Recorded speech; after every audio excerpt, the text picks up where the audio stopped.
Well, a pleasant good afternoon and welcome to this special presentation of Cloud9 on ACTN The Voice. I am Sheldon Yearwood and thank you for joining us. Welcome to all our online viewers on social media, that being Facebook.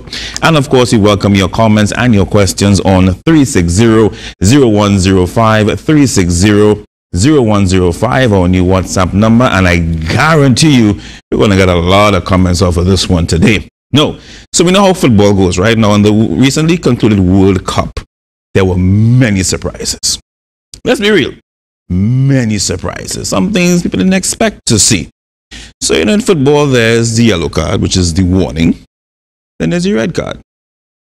So I decided to translate that into our very own political football in Trinidad and Tobago. FIFA 2018 Trinidad and Tobago style. Because that is what it seems to me and many others as we look at what's been unfolding on this gracious field that they call politics. So, in light of the recent cabinet reshuffle, are they still at the place of the yellow card? Or would you say they're at the place of the red card? No. Well, pun deliberate on the red part. No. Right. Anyway, it's interesting, yellow, red. Anyhow, so on set with me this afternoon, this gentleman will be speaking about this and some other issues facing our country at this time. So let's go to our Let's Chat segment and we'll tell you more and introduce to you our very special guest for this evening.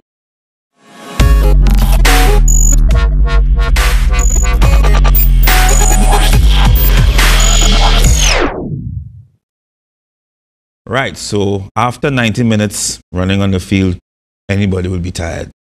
I don't know how you're feeling after how many years? Yeah, good. So, welcome at this time. We have my good friend from the OWTU, Mr. Ozzy Warwick. How are you doing, sir? Hi, Dan. It's always good to be here on your program. Thank you for inviting me. It's a pleasure having you as well. I know there are many things happening this evening. A lot of things. So yes. I want to jump straight into this recent development, and with no surprise really. The memes on social media have been through the roof over the recent reshuffle. Now, I'm just going to run it through for you quickly for those who may not have heard, although hardly likely that's the case, right? So let's go to what I'm reading from the official release from the Office of the Prime Minister, and then you can respond, I guess, from your portfolio as a member of JTAM as well as, right? So in accordance with the provisions of Section 39, I'll jump past that, the Prime Minister, Dr. Rowley, yesterday advised Her Excellency, Ms. Paula May Weeks, to, of course, to revoke or make the following appointments. Number one, to revoke the appointment of Mr. Maxi Coffey as Minister in the Ministry of Public Administration and appoint him as Parliamentary Secretary in the Ministry of Public Administration. That I saw coming because he is still recuperating, so they want to make his workload, not as heavy. So that's fine. Revoke the Prime Minister's assignment, so he revoked himself as Minister of Housing. Okay, because that we know was temporary. This is the one that got people really smiling today. Revoke the appointment of Major General retired Edmund Dillon as Minister of National Security and appoint Major General retired Dillon as Minister of Housing, right? And to revoke the appointment of Mr. Stuart Young as Minister in the Ministry of the Attorney General and Legal Affairs and appoint Mr. Young as Minister of National Security, in addition to his responsibilities as Minister of Communications and Minister in the Office of the Prime Minister. So he has several portfolios. And the Minister advised that Ms. Marley MacDonald will resume her duties, or resumed rather, last week Thursday as Minister of Public Administration. Now, Mr. Stuart Young, many have called him, in the context of the Bible of Parliament, salt of the earth, right? Because he's everywhere. Now, this is not, again, we've got to be real. And it's not a matter of knocking the PNM constantly, but based on what we've been seeing, many may say they're knocking themselves. How do you, as a member of JTAM, OWTU, and even with this pending day of rest and reflection, how do you see this? How do you view this latest development within the PNM administration? Okay, thank you for offering us the opportunity to respond. And let me just say that I found that your analogy at the beginning, in terms of politics and the sport of football, I found that that is an interesting one, because the more we see government function in Trinidad and Tobago, it is clear we need a completely different game. A completely different game. We have always argued that the post-colonial state has collapsed, and what you really have are persons in power not being held to account. And I like the point you made about it's not about knocking the PNM, but under the partnership, we were also vocal. Under the previous PNM, we were vocal. Under the previous UNC, we were vocal. Under the administration of Dr. Eric Williams, we were vocal. Under the time of the colonial authorities, we were vocal. Our argument has always been that as social movements, as progressive movements, we have to hold governments to account. Okay. Right. Coming to this particular matter, it is again clear that the government really have no idea how they're going to address the issue of crime and violence. Yes, there has been an announcement of a new commissioner of police who, as far as we are concerned, started wrong. He started by saying that if they don't fear God, then they must fear Gary. Yeah, I'm not sure why you brought God into that. I spoke about that. I mean, you have a picture of him today, actually, that we're going to show now, where it was, well, right, officially, the Police Service Commission, this is here, they have announced that the appointment of Mr. Guy Griffith as new commissioner of police, right? So they announced it, so they gave their, you know, so things, you know, are clearly moving swiftly to get Mr. Griffith going. But I was speaking to Pastor Dutton, and we were making the point that the culture of politics is very different to that as the commissioner of police, and he has to be very mindful, with all good intentions, that again he doesn't put, you know, as they say, foot in your mouth, because then you can choke. I mean, let's be frank. Do we really need a politician to be commissioner of police? I mean, we needed someone who is very serious to tackle the issue of crime in a very holistic way. And I am not sure whether a person who is known for being more of public relations is what we need for the police service. We need a very serious person who understands what is happening on the ground with regards to crime and violence. But coming back to the reshuffling, so you have now the former Minister of National Security, Major General Dillon, being removed. Now, we had called for his removal since last year. People, right? All right, since last year on Labor Day, and then this year on the Labor Day platform, we had called for his removal because the crime, the murders just kept escalating and escalating. But you replace him with the Minister of Everything. In our circles, that's what we call him. Because you cannot now put someone who has these other portfolios to manage what is becoming one of the most important issues facing our country, which is the safety and security of our citizens. Now, look what has happened.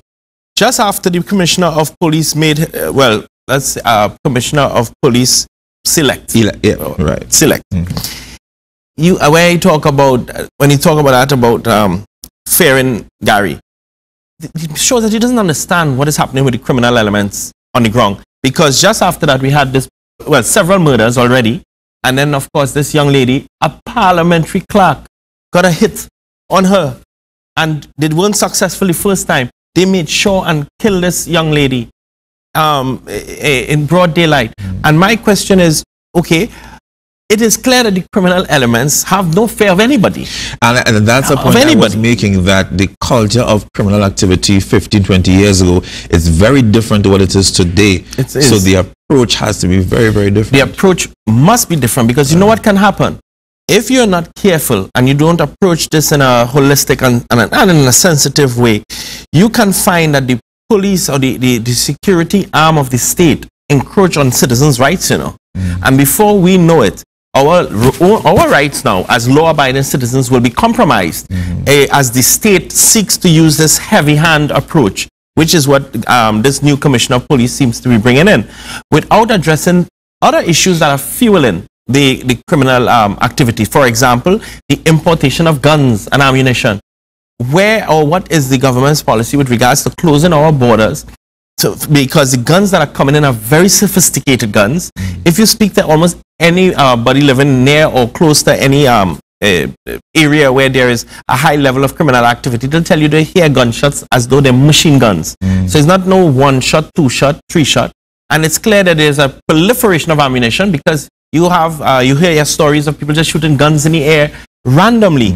Comrade Roger always said, and it turned out even, and it's so sad that it takes a tragedy such as that to re-emphasize the point that he always makes, which is that the only reason you're alive, Shannon, is because nobody wants you dead, you know. The minute they want you dead, you are a dead person. Interesting. And it has come to that because 2 things. Access. It is clear that the people have access to guns as though you can buy an iPad. The second thing is the non-valuing of human life. We have lost the value of human life. So when these guys come, even if it's to rob you, they have no problem killing you. Look at the pensioner, 62 years old. You know, trying to enjoy a little bit of the twilight of your life, and you are hog-tied, raped, and then killed and slaughtered in your own home. I mean, and this is the issue that, for us, we see as being the real issue that is not being fundamentally addressed. Hence the reason the population have to rest and reflect on September 7th. We have to send a message. Let's go back to Mr. Stuart Young. And again, people have been, getting their laughs going on over this recent appointment. However, in taking a trip down memory lane of his various positions, would you say that he has been successful? But let's just ask, what does Stuart Young know about national security? I'm just asking, It boggles my mind. What does he know about national security? And it makes me, gives us the feeling that the government really not serious, about crime. Even as the murder toll has reached 326 people lost their lives for this year alone. And we are now in August. We still have September, October, November, December. We can very well cross the 500 mark. Someone made a comment that it's strategic. I actually saw a comment from Mr. Herbert Volney on his Facebook page where he says, good luck to you, as though in approval. So I'm wondering if there's something that we're missing in terms of what he can bring to the table. I think that the government is just really not sure exactly how to manage the crime situation and trying all sorts of different things. It's like trying to pull together a football side, and the first team that you're working with, you're not scoring any goals, you just pull somebody else. Because how is it, of course, Dillon has failed. He failed as the Minister of National Security. And therefore, one would have thought that one would really take a painstaking look at what is required in order to bring safety and security to the citizens of this country. And your only option or alternative is to saddle someone who already has 2 other portfolios with the portfolio of the Ministry of National Security. The Ministry of National Security, right now, that's the #1 issue for citizens in this country. Safety and security. Because you're no longer feeling safe in your homes. You're not feeling safe if you go out to Lime. You're not even feeling safe if you're just driving to and from work. There was a story when we were doing our mobilization in Sangre Grande, and a postal worker was sharing an experience of being run down by a gunman in order to get what? To take pensioners' checks, She had to run for her life. And then she gave the story the following week. Another postal worker also ran down, and when a TSTT worker who was working on a pole tried to assist, the gunman fired shots behind that person. So that gunman, had he had his way, would have killed 2 people to get pensioners' checks. This is where we reach. And you're telling me, with a serious issue like that, where the safety and security is the #1 priority of any government, that you all act as the government is to take someone who has no experience in national security, unless he says otherwise. We wait and see. Maybe he does. I think we need to, but the country needs to know. Yeah. What would have actually been that reason or reasons that would have hinged him to such a very technical portfolio. So we wait to see. This is one of the vestiges of colonialism, and I'll explain. Because you have a prime minister who's acting as a governor, in effect, and simply can just appoint people. You realize that there's absolutely no scrutiny.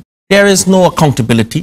He has the power under our constitution, just like a governor, to simply appoint this person, that person, that person. There is no, for example, in the US, if you have to appoint a secretary of the state, they are grilled by the Congress. No minister or members of the executive in this country is grilled by anybody. It is simply at the whim and fancy of the prime minister. And therefore, for example, to deal with an issue such as national security, when it has reached epidemic levels, where the average citizen's life is at risk, when you have a situation like that, then the selection of a national security minister portfolio, to me, should be something that require a certain level of scrutiny, and therefore the country needs to hear what was the basis for your choice and what is the criteria that you have used in order for you to determine that this person can now be responsible for the safety and security of our citizens, can close our borders, can put in the necessary infrastructure, can give the police what they need.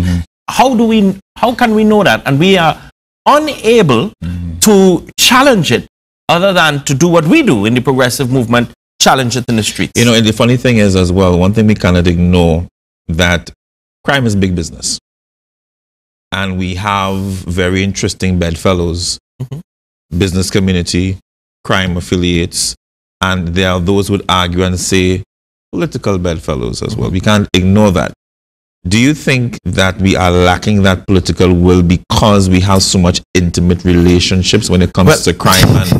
And, because we can hide our heads in the sand every day about it, but it's a fact. I want to put two things on the table, and I'll do so with great caution. Of course.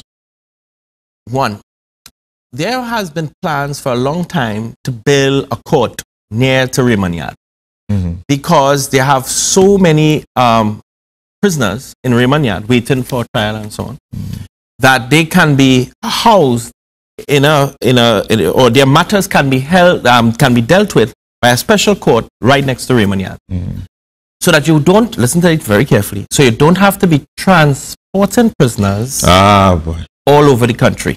To date, we have heard nothing of either the starting, commencement, and or completion of that such court. Right. I want to put that as one. I don't know where you're going to do that. So. Second thing. The second thing. Who are the importers of security equipment for our police service and our army? Two things I want the population to just think about those things for a bit. We'll just leave that paper there, and then you could take your notes and do your research. I think my good friend John said it best. Two things young black men face: either they go slow in a hearse or fast on a bus, and which makes more money? I guess they both. Anyway, but to say this, just to tap this whole before we jump into the issue with Petrotron, the political football analogy, I think both opposition and the government need to understand, when we speak of political football, the football itself represents the people. And that is how they are feeling right now, as though they're being kicked. I have seen diehard PNM supporters vocal on social media, not that they hate the party, or they hate the prime minister. They are just tired. Yeah. And I think we need to get beyond the blurry lines of party politics and realize that it's country first, and speak out like, listen, Mr. Prime Minister, I love you. I love the party. I love the philosophy, but something's just not going right. Yeah. And there has been this great disconnect between, and this start, as you mentioned, it ain't now. Yeah. The disconnect just getting worse. It's just getting worse. I just want to, before we leave this point, but I do want to connect this point to the Petrotron point. Sure. And I'll show you how I'm going to do that link. But before we leave this point in its entirety, I just want to say to your audience who are UNC supporters, PNM supporters, or just persons who are neither here nor there, it is the responsibility of citizens and a democracy to hold the government to account. And that's all. That's it. A government cannot come election year after election year to present a manifesto and say, vote me on this basis, and then when they go into office, they are allowed to do whatever they want, make any decision and not be held to account. Because anytime we do that, then we, the citizens, are really the subject of the tyranny of government. And we do not have a real democracy in that sense. So I just want to say to all of those, when we speak out, when we call for rest and reflection, it's not because we anti-PNM, or when we were marching up and down, we were anti-UNC. We are simply a movement that says, hey, you have to be held to account because our citizens are dying every single day. Well, we wait and see the development coming out of this situation, this reshuffle. I do believe that there will be post-cabinet briefing this week, and the Prime Minister will make a statement as to why Minister Stuart Young once again has been given a portfolio, and such a heavy one at that, still holding on to two. So maybe we might see another reshuffle again come Thursday. I don't know. Let's take a break. When we come back, we're going to jump it straight into this very sensitive issue surrounding Petrotrin when we come back right here on Cloud 9. Stay tuned.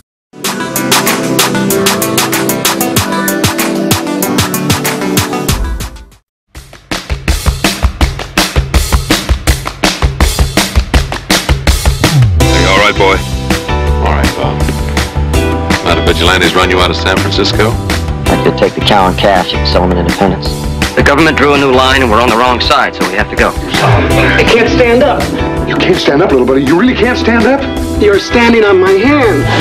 Red sheet wearing sand crawling. Let me at him. Without me as a friend, you don't really need an enemy. Thank you. George, what about my coat? Oh, it's very nice. Hey, I can use that one.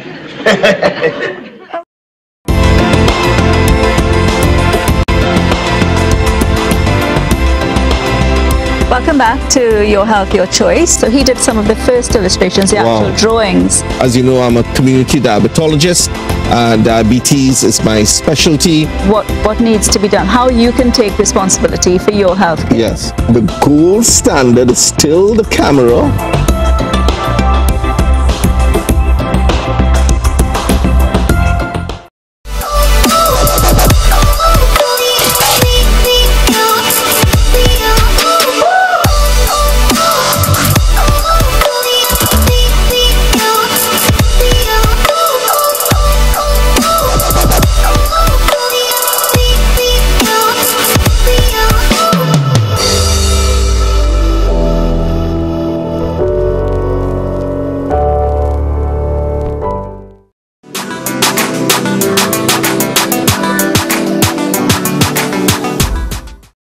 Yes, welcome back to Cloud 9 on ACT and The Voice. I remember that as a young man growing up, it was my desire, like many other young people, to work in Petrotrin.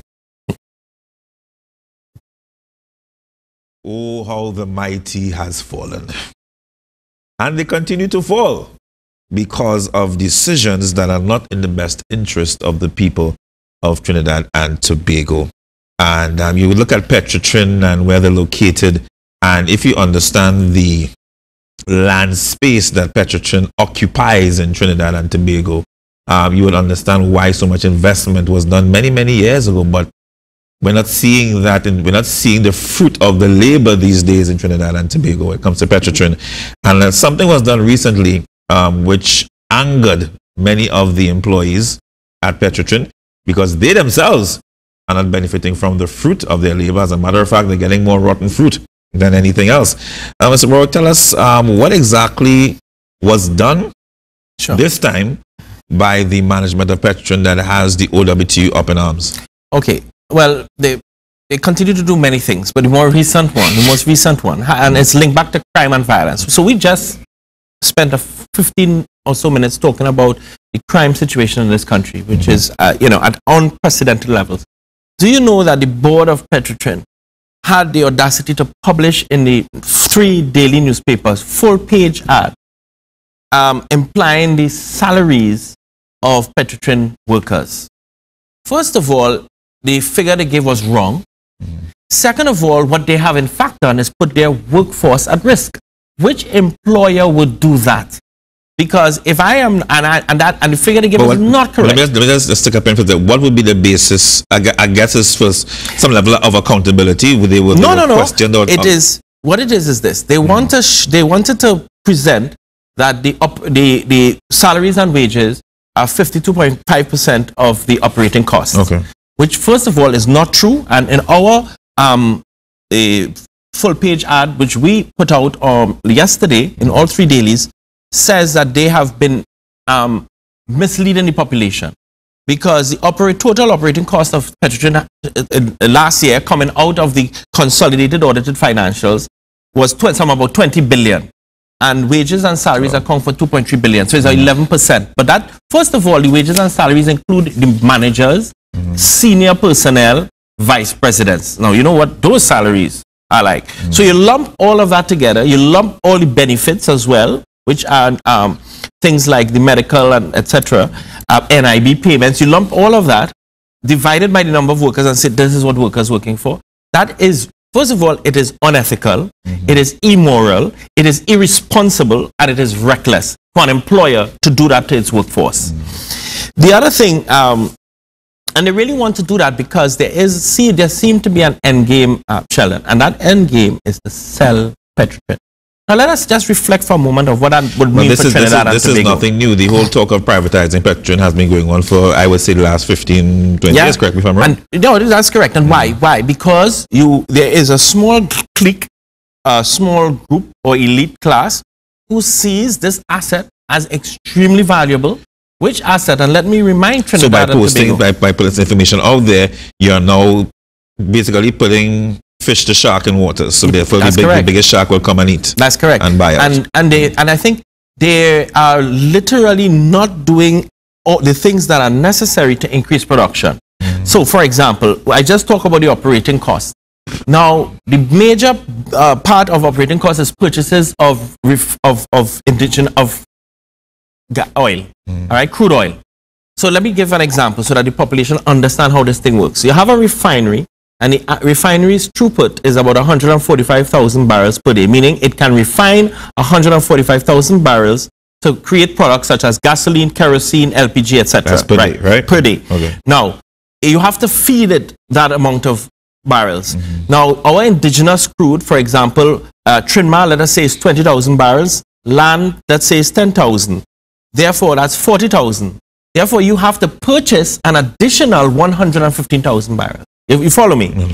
Our argument was, why don't you, if you ramp up production of your indigenous crude so that you can feed into the refinery more indigenous crude, then you have to purchase less. And if you do that, then what would happen is that your operating cost would go down. Not cutting workers. The other thing is, under this new board, the Trinma fiscalized production per day went from 20,000 barrels to about 18,000 barrels, 18,275 to be exact. Which means from September last year to now, which means the country lost some 868,900 barrels of oil. That's how much we lost under the current new board, because the focus is not on ramping up production. In order to feed into the refinery. They seem to go by this old model of simply running everything down, do not bring the company to any form of efficiency, and therefore be able to sell it for next to nothing. So therefore it goes back to there's a specific agenda. There has to be, and I'm going to give one more. The company. I'm going to give one more piece of evidence before the afternoon is out. You recall in in July of 2016. First of all, the next argument they're using is that there's a bond, this big bond. Petrogen is in debt, $850 million in debt, and therefore gives the impression, listen, this debt is coming, we had to repay it, we don't know what to do. So we might as well sell, right? Because they can't repay the debt. So we can't invest more in operating costs, because if we do that, then therefore we will go into a further hole. So all right. But here is interesting thing. In July of 2016, by a media release of the Ministry of Finance, when the government went on their road trip, it has here, the government of Trinidad and Tobago successfully launched a 10-year US $1 billion international bond. Now here what is interesting. The Ministry of Finance says that the bond issue was formally opened to orders at 8 a.m. in New York on Thursday, 28th of July, and by 10:30 a.m. it was more than 3 times oversubscribed, with 3.5 million US oversubscribed. What then, and here's the original price for the bond was 4.62%. The current bond right now is 9.67%. What stopped the government from raising at least an additional $1 billion to pay off the current bond, which is at 9.67%, replace it with 4.62%? It would have meant a savings of $300 million a year. Why didn't they do it? Many governments have argued in the past, and I'm sure they will argue now, that privatization is not necessarily a bad thing. Workers will not lose their jobs. The benefits will remain. And the reason for privatization is to create a safety net for the workers that maybe, as it is right now, what you consider open market, that they will fall apart. How do you tell that to the 2,000 ArcelorMittal workers? Tell that to them, who lost everything, every single thing. In fact, when the company went into voluntary liquidation and those workers cried out to the government response was, hands off, it's a private entity, we can't do anything. 2,000 families on the breadline from one moment to the next without anything. And meaning they didn't get any retrenchment payments, nothing. And their pension was even up in the air. So it don't work out in the real world. In the real world, privatization does two things. It takes wealth from the public purse and put it into the private purse. And what it does, it means that the social wealth of the nation as a collectively is lost to private interest. That's all that happens. I mean, I'm looking at the reality we're facing right now. Is it that our public purse in Trinidad and Tobago it's losing its wealth? I mean, why can't we seem to keep that purse filled? Because it ties back to your earlier point. So long as we have a political culture of party financing, we'll always have this problem. We'll always have this problem. How many workers are we talking about in terms of Petrotrin, ballpark figure? How many? Could be about 5,000. Wow, that's a huge a number of citizens. And now the take home has to be why they signed an agreement with the union on April the 3rd of this year to restructure the company. The union presented a plan as to how you can restructure the company to make it sustainable and profitable. Instead of working with the union to implement this agreement, you then hire an external foreign firm, McKinsey, and in case the population have short-term memory, that is the same company that had this scandal in South Africa. So you hire this external firm, paying them, we do not know how much, millions, for them to simply say you have to send home workers, send home workers.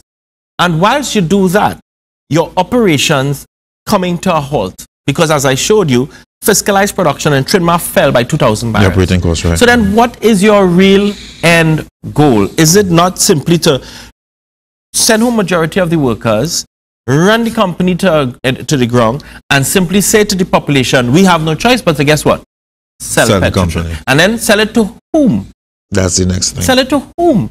For them now to come in and reap the benefits. Because when you see it's about wealth, when they look at a company like Petrotrin, which contributed $20 billion to the treasury, and somebody's thinking, whoo, that shouldn't go to the treasury, that should go to my bank account. And that is what our struggle will be when the workers assemble this afternoon, Monday, the 6th of August, 5:30 at the Point-a-Pier roundabout. It is to protect the national patrimony of Trinidad and Tobago. What can we expect what are you all hoping to gain? First, I mean, I know how the unions, I mean, they're gonna have this protest, and you're gonna give, as you say, yellow cards. You're gonna give some warnings first. Yes, right. Sure. So, are you all open to having a meeting with the board of Petrotrin? No, of course. Listen, our plan has always been to implement the restructuring, because we are the ones who, when the committee was established, or supposedly established, or when the committee was agreed upon in the memorandum of agreement, we sent our names almost immediately. That's how serious and how urgent we felt the restructuring exercise must happen. That's since April. Do you know up to this date, the board have submitted no one, no names. So they're not working based on an agreement you signed. That has to be extremely unethical. You and I signed an agreement with terms and conditions. The least you could do as a ethical person is to implement what we agreed to. And the question Trinidad and Tobago has to ask, or the people of Trinidad and Tobago have to ask, why wouldn't the board implement an agreement that they have with the union to restructure the company to make it profitable which was and agreed sustainable? upon. Why not? And I just want to share something with you. The person who is the chair, Wilfred Espinay. Let me just remind Trinidad and Tobago what we're talking about. And these people are given, they are given our state enterprise to run. This was published. So I'm reading from a report in a national newspapers published on the 25th of January 2017. And the headline reads, TCL chairman defends sale of his shares. It was in my best interest. And it says, chairman of Trinidad and Tobago Cement Limited, Wilfred Espinay, said he decided to sell his shares in the company to CEMEX because he felt it was in his best interest. You sold a national manufacturing company that was on our national stock exchange. You sold your shares over to a foreign multinational because it was in your best interest. And here, the quote, this is a quote in the reported newspapers. I just want to be clear, right? Quote, my decision to sell my shares was premised on the fact that I felt I was getting a good return on my investment, and that above all else, I also felt it was in my best interest and the best interest of my family to do so at this point in time. This is a public, close quote. This is a public company, public. And that, and when you think about where sometimes they want to go, you miss these things. When you really look at, when you really read between the lines, when people speak, you realize where the intentions are. What their real intentions are. All I want to say to Trinidad and Tobago is that the fact remains is that this company that everybody talking about had only declared a loss in 1 year. All the previous years, this company gave to this country $20 billion. And oil prices are going up, correct? And oil prices are going back up. They're going back up. They're going back up. And based on the recent situation between Iran and the United States, where Donald Trump has given an executive order to place more sanctions on Iran. That situation don't seem to be resolved anytime soon. Oil prices may continue to go up. But the point is that this has been a very important part of our economy and has contributed significantly to our economy. And if we are duped into believing that the best thing is to sell it, all we are doing is allowing the wealth of this country to be concentrated more and more in the hands of a few. The Petrotrin belongs to us, the people of Trinidad and Tobago. Because unlike what many are saying, and based on the information being presented, and you see it every day, they are not operating at this great loss that is being it's not perceived. This smoke screen is being put out there. It is to dupe the population into supporting the selling out of this very important public asset for private interests. Because they're going to make much more private. Well, I mean, again, it's not best in my interest when it comes to public. So therefore, so you're meeting today. So I guess they're assembling. So what's next? Are we going to see a slowing of production? What's going to be happening? Well, after today, we will be doing mass mobilization for the 7th of September. All of this is part of the rest and reflection. Okay. To send a message. And hopefully... So it's a one-day protest for now? For now. For now, okay. And let us see if good sense will prevail and the board will come to the table, come back to where we were in April, where we agreed on certain steps to be taken to restructure the company and to work in earnest to restructure the company to put it on a profitable and sustainable footing. All right, so we are talking about 5,000 employees here at Petrotrin, and they do not, like many others, want to be kicked around like a football for the benefit of those who wish to score the first goal, which is their pocket. All right, so at the end of the day, just like with the government, my take on it is that please meet with the respective stakeholders so that these matters can be addressed. So we're going to keep on top of this, and again, it's always a pleasure to have you with us. Thank you for having me again. Keep me updated on what's happening with the company, and of course, on the 7th, I'm still open to have Mr. Roger. Yes, on set with me before the 7th of September, so we can speak about what will be taking place. So let's take a short break. When we come back, we have much more for you right here on Cloud9 on ACT and The Voice. Stay tuned.